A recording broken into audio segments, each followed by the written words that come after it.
Evening to all of you. आज की class में हम लोग बात करने जा रहे हैं नेशनल इनकम के मिथ के रिगार्डिंग। नेशनल इनकम की जो यूनिट है वो बहुत बड़ी यूनिट लगती है बच्चों को, यानी कुल मिलाकर के 10 मार्क्स की यूनिट है, बट वो ये डिसाइड नहीं कर पाता है कि which one is the important and which one is not a important part. But अगर मैं आपको यहाँ पे ऑनेस्टली बोलूँ तो इम्पॉर्टेंट और नॉट इम्पॉर्टेंट की बात है ही नहीं कोई, क्योंकि जैसा कि आप किसी भी ऑथर की बुक फॉलो करते हैं तो ऑथर की बुक में आपने देखा होगा कि नेशनल इनकम के मोस्टली ऑथर्स ने क्या करा हुआ है, किसी ने 3 चैप्टर में डिवाइड कर रखा है, किसी ने 4 चैप्टर के अंदर डिवाइड कर रखा है और किसी ने 5 चैप्टर में डिवाइड कर रखा है। बट आपको क्या करना है, आपको बहुत स्मार्ट तरीके से काम करना है इसके अंदर। नेशनल इनकम में कुल मिलाकर के जो कहा जाए वो 3 मेथड्स है आपके पास, value added method, income method and expenditure method. तीनों मेथड पे आप कोर फोकस करिए, उसके चारों तरह के क्वेश्चंस को कवर अप करिए। तो ये तो है 6 मार्क्स की न्यूमेरिकल्स की बात। बट खुदा ना खास करे अगर न्यूमेरिकल्स नहीं आते हैं, क्यों मैं ऐसा क्यों कह रहा हूँ कि न्यूमेरिकल्स नहीं आते हैं, क्योंकि ये जरूरी नहीं है कि हर पेपर के अंदर न्यूमेरिकल आएगा ही आएगा। क्योंकि सीबीएसई की अगर बात करें तो हम लोग 5 रीजन में पेपर सेट होते हैं, यानी कि कुल मिलाकर के आपके पास कौन सा रीजन वाला पेपर आएगा ये डिसाइडेड नहीं होता है। और 5 रीजन के अंदर 3 तरह के सेट होते हैं, इंक्लूडिंग अगर एक बात और करी जाए तो कंपार्टमेंट वाला पेपर। तो अब यहाँ पर ये आपको डिसाइड करना है कि नेशनल इनकम की थ्योरी आप में आएगी या नेशनल इनकम का न्यूमेरिकल आप में आएगा। तो इसी सेंस में हम बात करते हैं आगे अपनी बात को बढ़ाते हुए। तो सबसे पहली चीज़ क्या बात करी हमने कि 3 तरह के न्यूमेरिकल्स आपके कवर होने चाहिए बहुत अच्छे से। उसके बाद मेरा one of the most important topic है वो है real GDP and nominal GDP, जिसे हम लोग real GDP and nominal GDP deflator के सेंस में जानते हैं। तो एक न्यूमेरिकल्स का टॉपिक यहाँ से कवर होता है।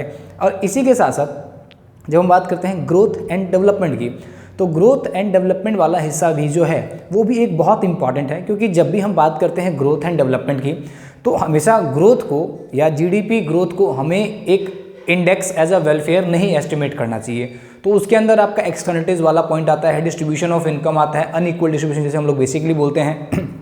तो साइज ऑफ पॉपुलेशन आ सकता है, इन्फ्लेशन आ सकता है, तो इसे हम एज अ ग्रोथ का इंडिकेटर नहीं लेते हैं। तो एक हिस्सा आपका ये होता है बहुत इंपॉर्टेंट। 2 हिस्से क्लियर हो गए आपको यहाँ तक। अब बात करते हैं तीसरे हिस्से में। तो तीसरे हिस्से में आपका आता है income method, expenditure method and value added method, जिसकी हम बात करते हैं रीजनिंग की। यानी कि कुल मिलाकर के रीजनिंग का मतलब है कि which item should be included in national income और domestic income and which item should not be included in domestic income.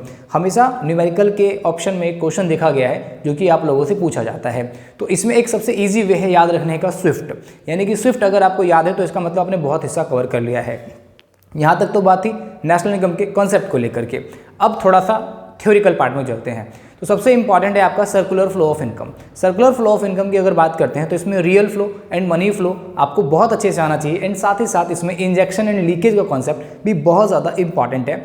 यानी कि इंजेक्शन एंड लीकेज इसलिए इंपॉर्टेंट है क्योंकि जिस तरीके से कोविड पैंडेमिक का टाइम था उस हिसाब से मैं बात कर रहा हूँ। तो कुल मिलाकर के यहाँ पर अभी तक हम लोग 4 हिस्से में बात कर चुके हैं। अब बात करते हैं थोड़ा सा और डेप्थ में जाकर के, जो कि हमेशा एक कंसर्न होता है। इसमें क्या जानना है, तो आपको ये जानना है बेसिकली कि डोमेस्टिक इनकम क्या होती है, नेशनल इनकम क्या होती है, डेप्रिसिएशन का कॉन्सेप्ट क्या है, डेप्रिसिएशन के अदर नेम क्या है, कैपिटल लॉस क्या होती है आप लोगों की। अगर ये हिस्सा आप कवर कर लेते हैं तब आप जाते हैं आप एडवांस मोड के अंदर। तो एडवांस मोड में आपको क्या रखना है, ध्यान दीजिएगा इस चीज़ को कि जितने भी मेथड्स हैं उन मेथड्स के जितने भी कॉम्पोनेंट्स हैं, तो इंडिविजुअल कंपोनेंट में से एग्जामिनर क्वेश्चन टारगेट करता है।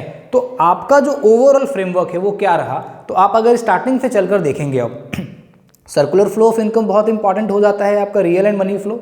दूसरा मैंने क्या बताया आपको वहाँ पर कि जितने भी बेसिक कॉन्सेप्ट्स है, तो बेसिक कॉन्सेप्ट में domestic income and national income बहुत इंपॉर्टेंट है, यानी कौन कौन सी आइटम इसके अंदर आएगी एंड कौन कौन सी आइटम्स इसके अंदर नहीं आती है। इसके बाद मैं बात करता हूँ यहाँ पर, तो इसके बाद मैंने आपको बताया कि तीनों मेथड्स आपको अच्छे से आने चाहिए और तीनों मेथड के डिफरेंट टाइप के जो न्यूमेरिकल्स बनते हैं वो आपको अच्छे से आने चाहिए। उसके बाद आपका real GDP and nominal GDP, या आप जिसे ग्रोथ एंड डेवलपमेंट कहते हैं, वो आपको काफ़ी अच्छे से आना चाहिए। तो यानी कि ओवरऑल अगर बात करी जाए इसके अलावा क्या आता है, तो इसके अलावा एग्जामिनर की मर्जी है वो किसी भी तरीके के क्वेश्चन पूछ सकता है। लाइक नफीफा जो है, नफीफा के मेन कंपोनेंट्स क्या होते हैं, एक्सपोर्ट को नफीफा का पार्ट क्यों नहीं एस्टिमेट किया जाता है, यानी कि एक्सपोर्ट को हम लोग नफीफा में ना लेकर के उसको हम डोमेस्टिक इनकम में ही क्यों एस्टिमेट करते हैं। तो इस तरह के क्वेश्चन है जिनको आपको फोकस करके चलना चाहिए। तो मैं नेशनल इनकम के मिथ की जब बात कर रहा था, तो अगर आपने इन टॉपिक्स को प्रिपेयर कर लिया और पिछले 10 साल में से किसी भी ईयर का पेपर अगर आप ओपन करके देखेंगे, देन डेफिनेटली आप पाएंगे कि ये सारे क्वेश्चंस आपके आए हुए हैं। और इसी के साथ साथ मैं आपको फिर बोलूँ कि रीजनिंग पे थोड़ा फोकस करके चलिए, और ये मत सोच के चलिए कि नेशनल इनकम के न्यूमेरिकल्स ही आएंगे, क्योंकि जैसा मैंने बताया कि 5 पेपर हैं और पाँचों पेपर में 3-3 सेट और होते हैं। तो आप इस बात को दिमाग में अच्छे से बिठा कर चलिए कि इस तरह के क्वेश्चंस नहीं आएंगे। क्लियर बात? तो आप इंपॉर्टेंट क्वेश्चन पे फोकस ना करके कोर कॉन्सेप्ट पे फोकस करिए, जिससे आप अच्छा खासा स्कोर कर सके 10 आउट ऑफ 10। तो फिर ऑल द बेस्ट। बट मैं उम्मीद करूंगा कि आपका जो पैटर्न बने हर साल की तरह वो यही बने कि 6 नंबर का न्यूमेरिकल प्लस 3 नंबर का एक थ्योरी का क्वेश्चन जिसमें इंटरमीडिएट गुड्स, फाइनल गुड्स और 1 नंबर की आपकी रीजनिंग का क्वेश्चन या फिर कोई भी बेसिक कॉन्सेप्ट वहां से उठाकर पूछ ले। Thank you so much for watching this video. अगर अच्छी लगी तो please do like and share with your friends.